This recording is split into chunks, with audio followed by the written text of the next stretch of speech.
Telugu YouTube ఛానల్లో మీ వ్యాపార ప్రకటనల కోసం 9154949554 కి కాల్ చేయండి. Welcome to KTV Telugu. Telangana CM Revanth Reddy పాటిస్తున్న ఆపరేషన్ ఆకర్ష్ బాగానే పనిచేస్తోంది. బీఆర్ఎస్ ఎమ్మెల్యేలు ఒక్కొక్కరిగా కాంగ్రెస్ గూటికి చేరుతున్నారు. చిటికేస్తే వచ్చి చేరుతున్నట్లుగా పరిస్థితి కనిపిస్తోంది.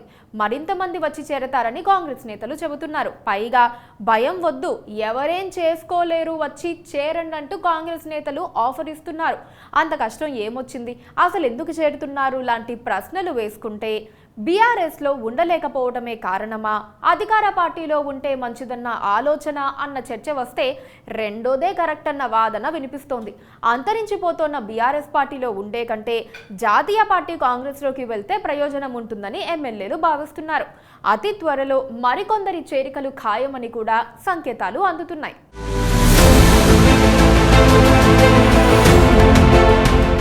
ఎమ్మెల్యేలు చేజారిపోకుండా బీఆర్ఎస్ అధినేత కేసీఆర్ ఎన్ని ప్రయత్నాలు చేస్తున్నా అవి ఫలించడం లేదు.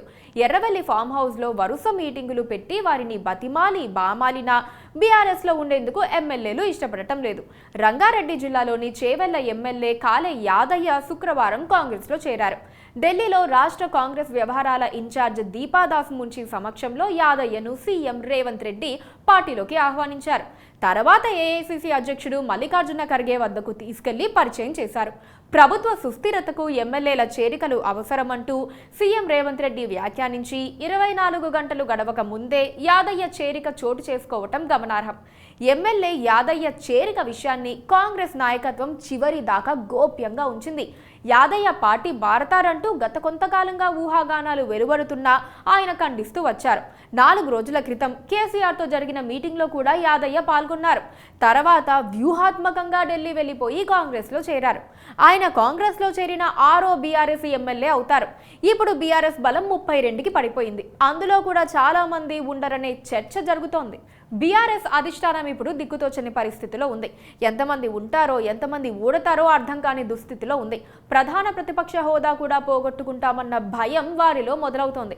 అయితే ఆ పార్టీకి అసలు సీనే లేదని, మరో ఏడాదిన్నర ప్రాంతానికి బీఆర్ఎస్ సింగిల్ డిజిట్ కు పరిమితం అవుతుందని రాజకీయ వర్గాల్లో వినిపిస్తోంది. గులాబీ దళపతి కౌన్సిలింగ్ పనిచేయటం లేదు. రెక్కలు కట్టుకుని ఎమ్మెల్యేలు కాంగ్రెస్ గూటిలో వాలిపోతున్నారు.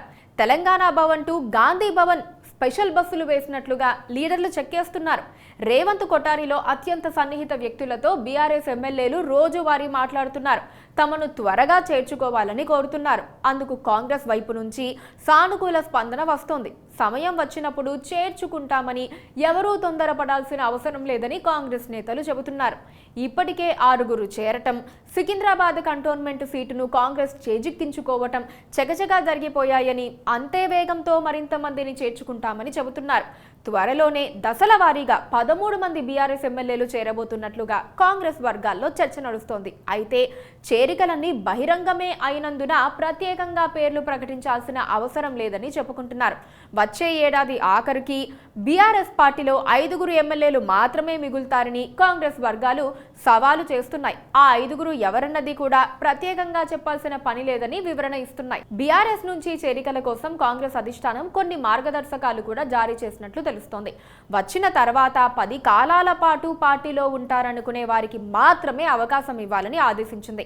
బీఆర్ఎస్ వాళ్ళు ఏమైనా పనులు చేయాలని అడిగితే తిరస్కరించకూడదని సూచించింది. అప్పుడే తమ పట్ల విశ్వాసం పెరిగి పార్టీలోకి వస్తారని కాంగ్రెస్ పెద్దలు అంటున్నారు.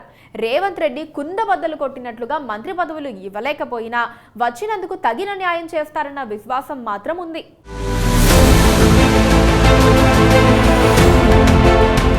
Please subscribe to KTV Telugu. KTV Telugu. KTV Telugu. KTV Telugu channel.